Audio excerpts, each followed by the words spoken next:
मैं डॉक्टर रीता जैन राजर्षि महाविद्यालय अलवर में व्याख्याता के पद पर कार्यरत हूँ। मैं बीएससी प्रथम वर्ष को सामान्य हिंदी का अध्ययन कराऊंगी।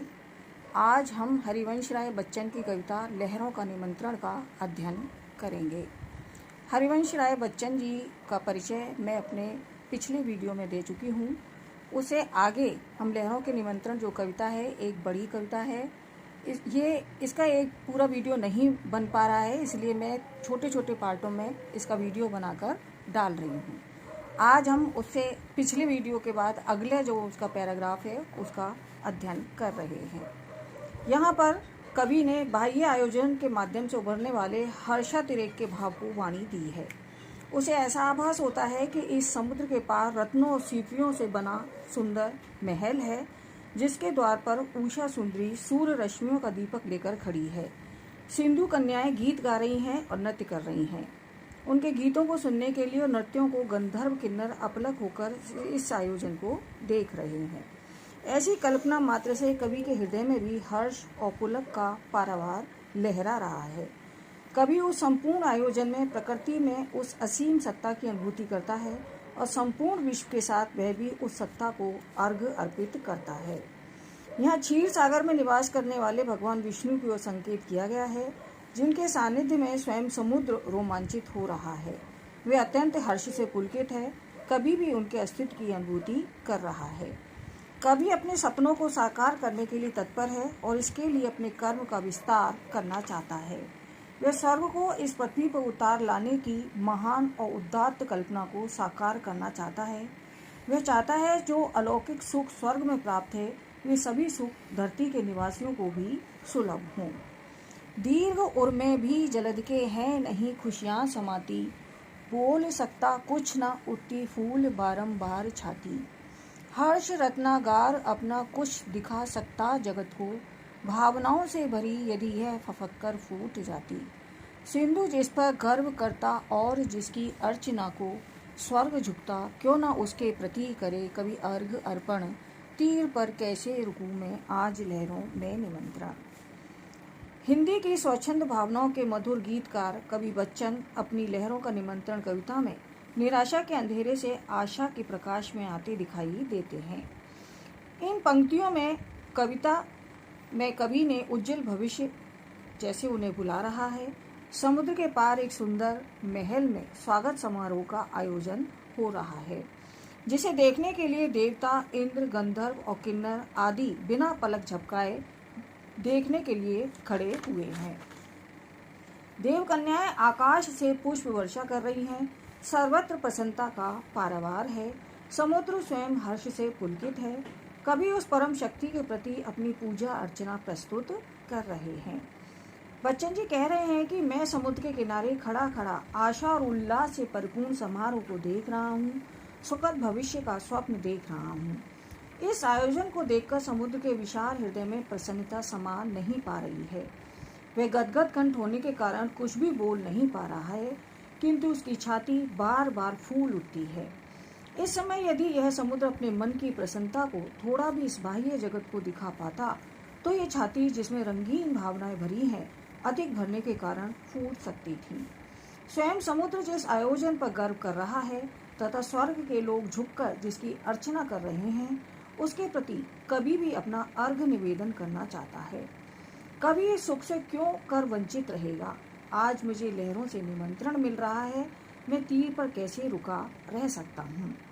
कवि यहाँ पर उस सर्वशक्तिमान की अर्चना और अभ्यर्थना का संकेत दे रहे हैं, जो समस्त प्रकृति का, समुद्र का पूज्य है, जिसकी अर्चना को स्वर्ग झुकता में लक्षणा शक्ति का सौंदर्य है।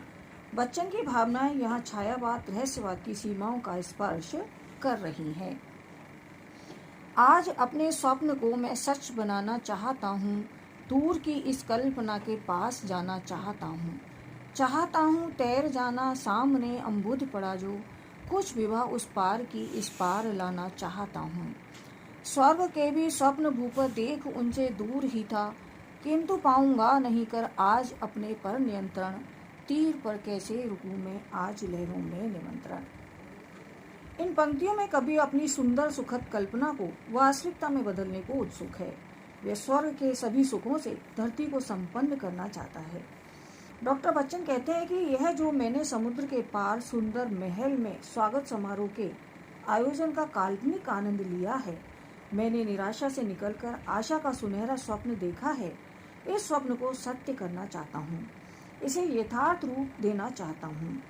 आज मेरी यह कल्पना कुछ दूर दिखाई देती है, मैं इस कल्पना को अपने निकट लाना चाहता हूँ, कल्पना को वास्तविकता में बदलना चाहता हूँ।